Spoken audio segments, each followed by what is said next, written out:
Hey there, listeners. It is me, Lucas, back with another recap, this time for the offline side. Now, if you are a new listener or somebody just wanting to catch up, this is a great jumping in point or refresher for what was happening with our Call of Cthulhu crew out in Seattle 2050, as they are trying to help break the players out who are trapped in the VR MMO game Carcosa Online. Now, I'll be honest with you players, I don't have as detailed notes for this side because I'm not the GM, so I will be going off the notes that I do have, but let's just dive in there. We start off with day 2, and our investigators need to figure out what are they going to do, what's the plan. So we're breaking up into 2 groups. We have Guy and Mauve are heading off to Mauve's gallery to go check out what's going on, maybe get a little bit more information, and Fable and Nor are going to pop by Nor's apartment before trying to find a place where they can learn how to punch stuff, maybe a house of punch. So Guy and Mauve go ahead and get themselves one of the horrific rideshare apps of 2050 and take that on over, where they encounter Xavier, Mauve's boss. Now, Mauve needs to cook up an excuse of why they're not going to be working for a while they help everyone else with things that are going on. So they are on their own artistic journey. They really sell this to the boss. Well, Guy is, being a good wingman, like hell yeah, this is what's totally going on. So from there, they go to check out the galleries because there was a recent one that Mauve wasn't able to run. When they get there, there is artwork that leaves them unsettled. One of the pieces is a bust that looks like the face that they saw in the computer screen back in Fable's apartment. There's also a lot of yellow being used in this art, very much hinting at an occult aspect of something going on, and Guy's spidey senses are tingling. Meanwhile, Fable and Nor go over to Nor's apartment, and they are just trying to go make sure all Nor's stuff is good, computer screens aren't destroyed, check the mail. And while they're there, Fable is trying to find some Pop-Tarts and looking through, and Nor checks the mail and sees that she has an important letter that is given to her by a group known as Toad Jam, another video game / software development company, and they are asking for Nor's help. So Nor is deciding to go there, try to get some information on the inside to help out the crew, and Fable is going to look into said House of Punch. Back at the art gallery, you think it would go a little bit normal, but it doesn't. Instead, Guy lights that place on fire. Now, I'm not saying the entire building. He lights the main area where this whole display is set up. So he's lighting all this stuff that is giving him just wicked occult vibes. Mauve is freaking out because holy shit, this is their place of work. How could you do that? So there is tension, there is anger, there is fighting, there is fire extinguishers being used. And Xavier shows up saying, what in God's name is this? And they try to play it off that it's an art piece, but Mauve's on thin ice. So they get out of there. So while Fable is trying to find a place for them to punch, they head on over to a little diner where they basically meet Batman, everybody's saying, a person named Bruce. He knows about the best place to go learn how to throw a punch because he used to throw quite a few in his day, but he's retired now. He doesn't do that anymore. So they get directed to a place called the House of Punch. Meanwhile, with Mauve and Guy, Mauve's distraught. Mauve's angry. Mauve is hurt and really just lays into Guy. What the hell was all that back there? Do you even care? Are you going to be able to pay that back? It was hundreds of thousands of dollars of artwork, and Guy doesn't have a lot of evidence, a lot of credence to his case. It's just trust me, we got this, I'll pay you back. And while Guy does feel bad, it creates this rift between the two characters. From there, while they are going to meet up with Fable, they keep getting calls from Xavier. Now, this is pretty normal, and Mauve doesn't really want to answer the phone, but eventually they do. And it turns out that there was a message left in the ashes. And after a little bit of back and forth on the phone with Guy and Xavier, they learn that the ashes wrote, "I am truth." Now, the party doesn't exactly know what this means, but nonetheless, it is a bit more of a clue to go on, and how it's related to the occult, they're still not entirely sure. But away they go, meeting up. The two end up going to a diner as well, and Guy has to use somebody's phone there. So Guy calls a group, a very mysterious group that he has contact with, that he's been sending emails to, reaching out to someone named Maria. He's trying to get information on what is happening with these people, what's going on with the comatose situation. Is it actually more than what it seems, like what he's guessing, as well as they need access to weapons. They can't just be flying into this blind. So Maria sets him up with a place to go, pick up and procure some items, and is looking into some information for him. And the group head off to the House of Punch. The House of Punch is, as it really says in the title, a house where people learn how to punch. It is an MMA class where they can go sign up. Naturally, they use aliases, and naturally those aliases aren't very good, and it's pretty clear to see that they just made them up on the spot. But the group sign up to learn with Coach Broshi. Now, Coach Broshi has been, or Coach Bro, has been teaching people for years on how to punch good. There's other students there, and they're getting really partnered up. Now, the group is still feeling a lot of animosity towards Guy for multiple reasons. Guy's connection to Victoria Highland, Guy burning that place in Mauve's workplace, costing a lot of money, just a lot of the tension and chaos that Guy is bringing. So he becomes a bit of a punching bag while they're all learning how to punch, but eventually everyone gets separated into different groups.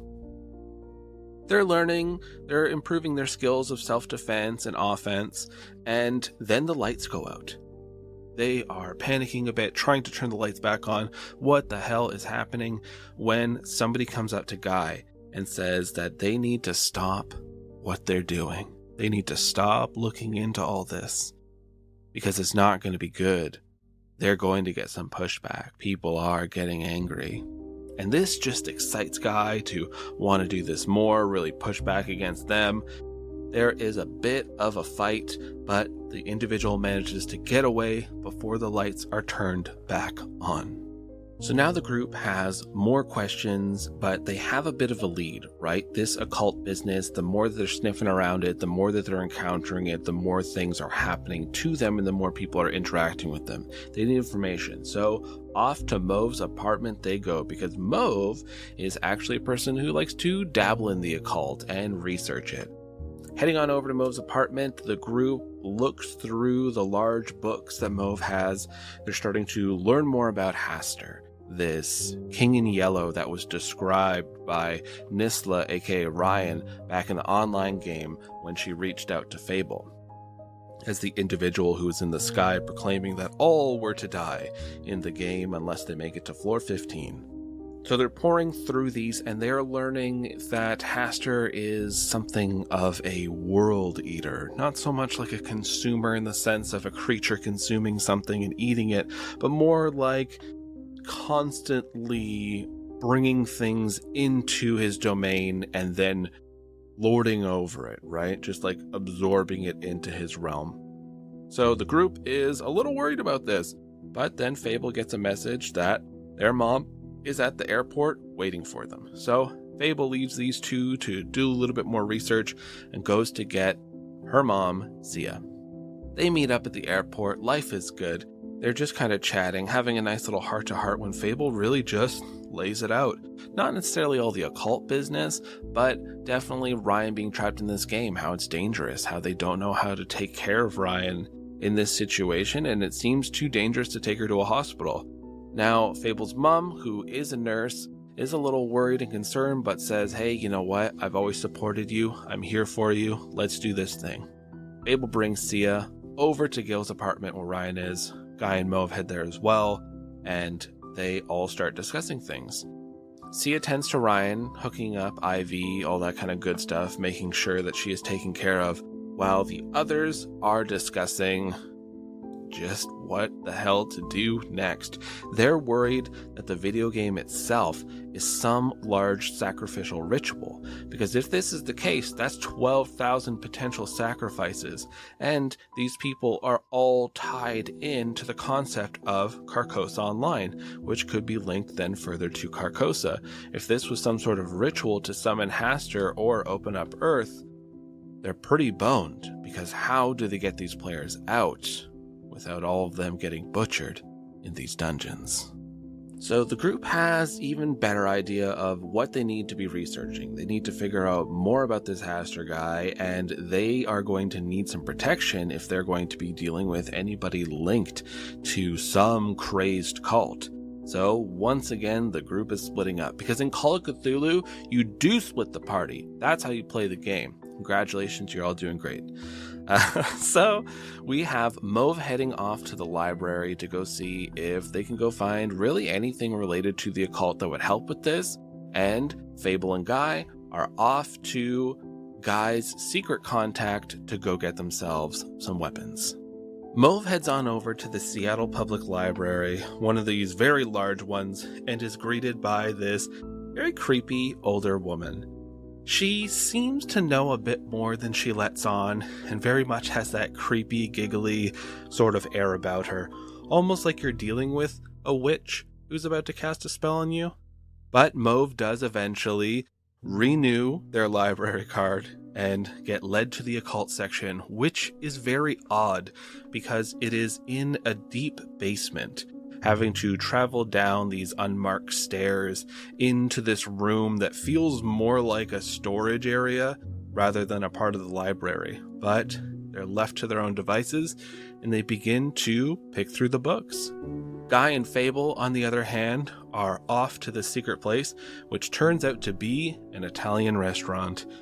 They meet the contact, who is known as Cannoli, and he is a bit of a lovable character, a little gruff, but he's got a heart of gold in there somewhere, we all know. A chef who really wants to make sure you're fed and well armed, apparently, but has connections to Guy's very secret life of monster hunting. They end up going through a number of these items, figuring out that they can even get custom things brought into them, and so they start looking through, even grabbing Mauve a medieval mace for any kind of rough and tumblings with the monsters, I suppose. From there, Guy also requests that the organization start setting up protests, putting a lot of pressure on the Nostradamus Corporation, because there needs to be a bit more pressure on them so that they slip up, giving the group the opportunity to do some sort of recon, infiltration, something of the like. So after they get their weapons, some flowers, and all sorts of goodies, the two are ready to go meet up with Mauve. Mauve, meanwhile, has been poring through books, but is feeling like someone is watching them. They have this feeling that there is cracks in the walls and eyes behind them, creaking of books being opened, yet no one there. And this feeling continues to grow the more and more they are reading about the occult. They are reading about this king in yellow that the group had encountered in the online game.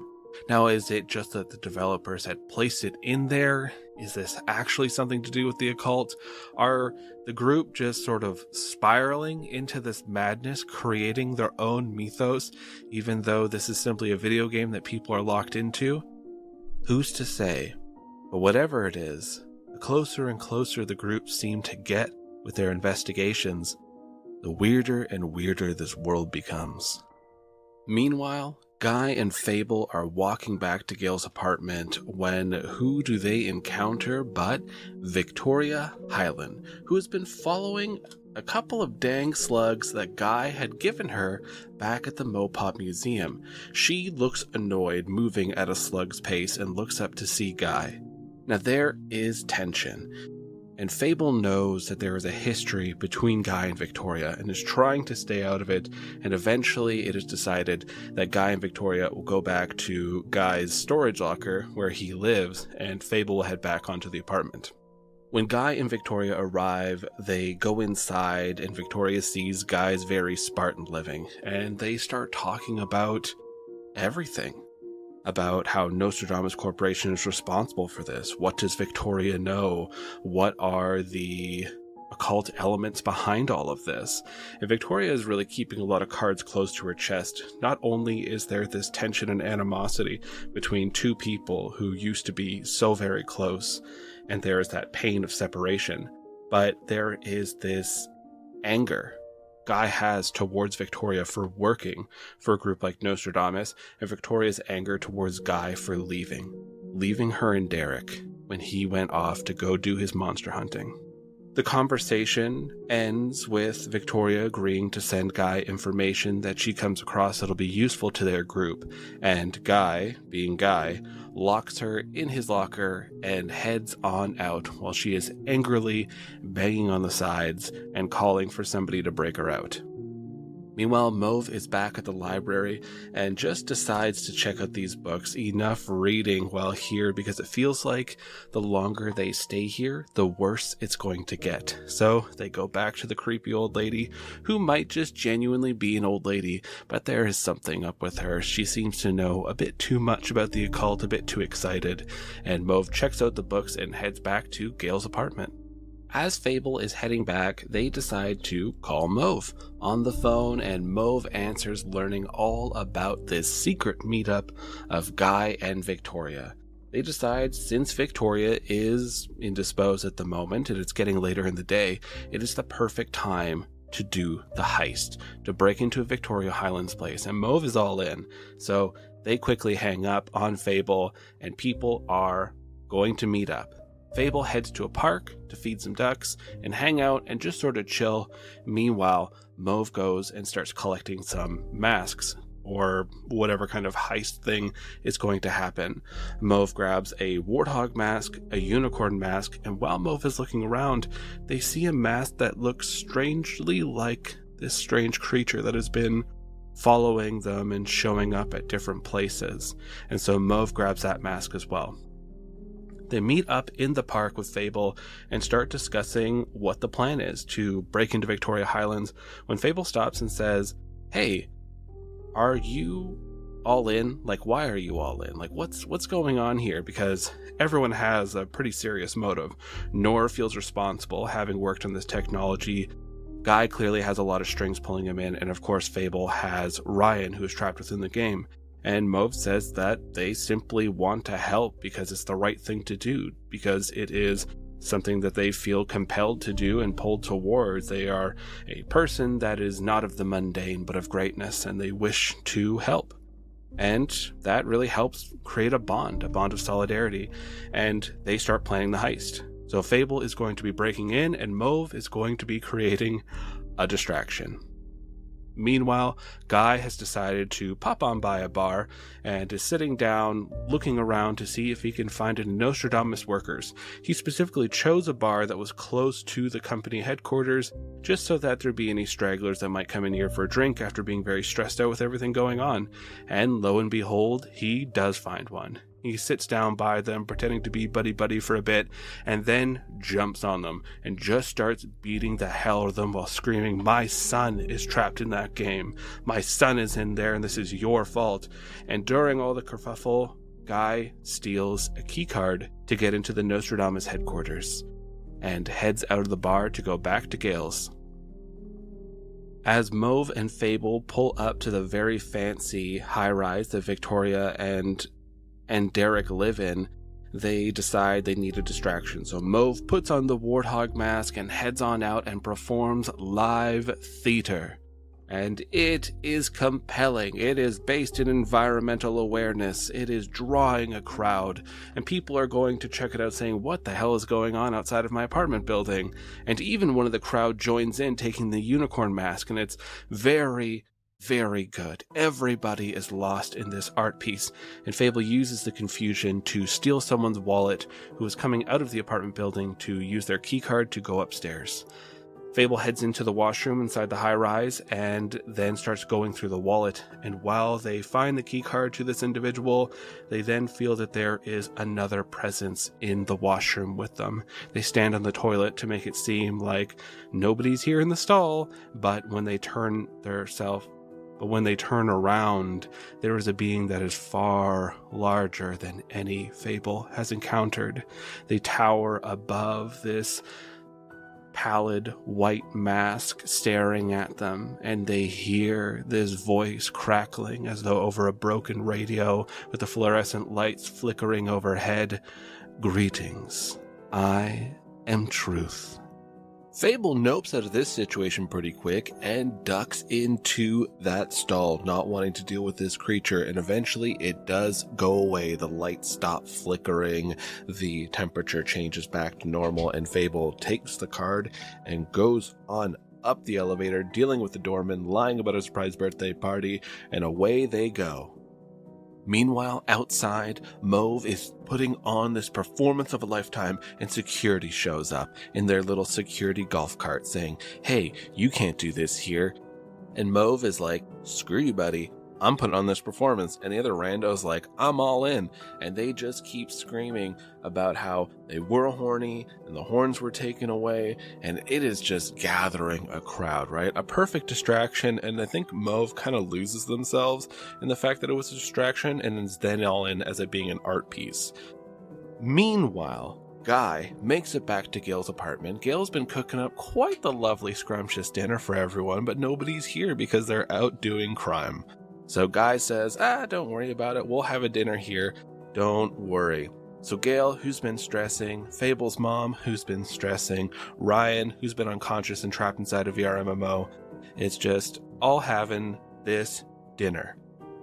They set up Ryan's unconscious body at the dinner table as if she was there to have dinner with them. Meanwhile, Guy is explaining these theories of different cryptids to Fable's mom, and Gail is just slapping back that wine saying, "I'm done, whatever, don't even care anymore." And they have a nice little family dinner. It is lovely.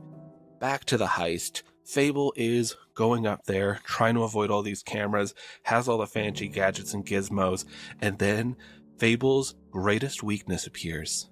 An animal. It is a kitten that looks like it's kind of glitching out, like it's got multiple tails. There's something odd going about it. But even though this is something to do with the occult, Fable will adopt this animal. You will see this reoccurring theme throughout the story.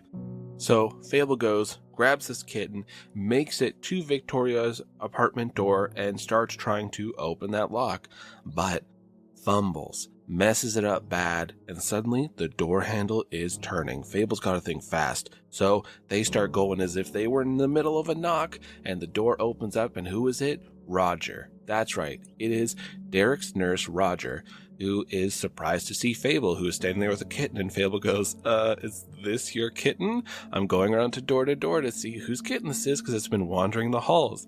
Roger, who's a super chill, cool dude, says, "No, that's not mine," but ends up going to get the kitten some water.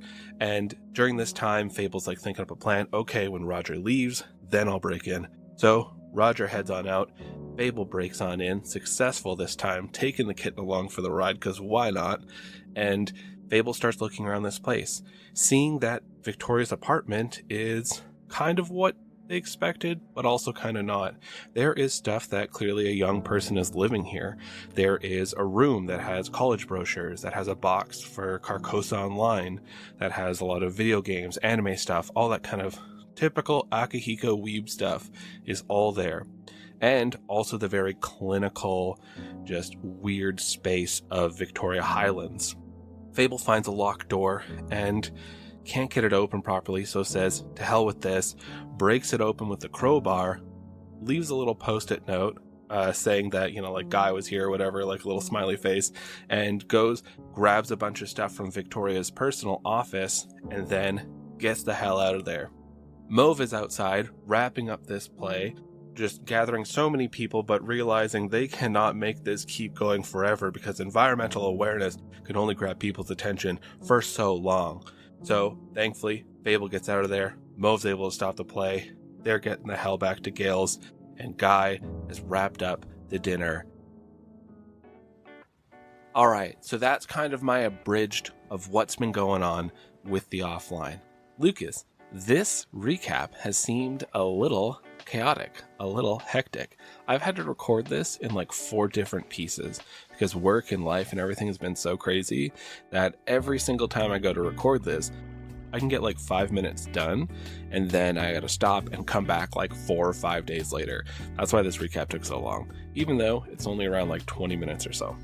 But if you want a better understanding of how day 2 went, and not just like the lovely interpretation that I've been giving you that's so much fun and real cool, then by all means, go back, listen to day 2, not only because I edited it and I think I did a wonderful job, but it is fun, it is a blast, and it ties in so well to the online version. We're going to be coming in with Season 3, aka Day 3, right away. I am in the process of editing the first episode for it, which will be picking up with the offline crew, kind of taking us from the end of day 2 into the beginning of day 3. I know it's a little overlapping, but we had so much good story going on that we couldn't just end it at the end of day 2. There had to be a little bit of overlap, but that's okay. We're charging right in. Things are hitting the ground running, and you will see how these stories are going to start tying together even more because me and Michaël thought up a real cool feature. Alright, enough from me. You got your day ahead of you. If you want to keep up on the month to month of what's happening with Ballad of the 7 Dice, head on over to our Patreon. It is free to follow us for the updates. I post on there at the beginning of each month of what's going on. Any kind of questions you might have, you can post them on there, and I will be sure to answer them in the next update or just on that post in general. We've been getting a lot of wonderful questions from people. Always love hearing back from people. It is so cool seeing that people are enjoying this show. Our Patreon, Ballad of the 7 Dice. You can follow us there for free, or if you want to support us, go ahead. That's awesome. We have a ton of audio content there. Alright, so that is the recap. That is me chatting. That is our Patreon. Check it out, Ballad of the 7 Dice. It has been lovely chatting with you. I wonder if you get like a feeling of like we were socializing. Like that kind of like, oh yeah, it felt like I was just chatting with someone. Who knows? Send me a message. Let me know if you do get that. Alright. Until next time, dear travelers, take care of yourself. It is a chaotic 2025. But be in there for the long run. Support your neighbors. Support those that mean the most to you. And most importantly, take care of yourself. Alright. Until next time, dear travelers, I bid you all adieu.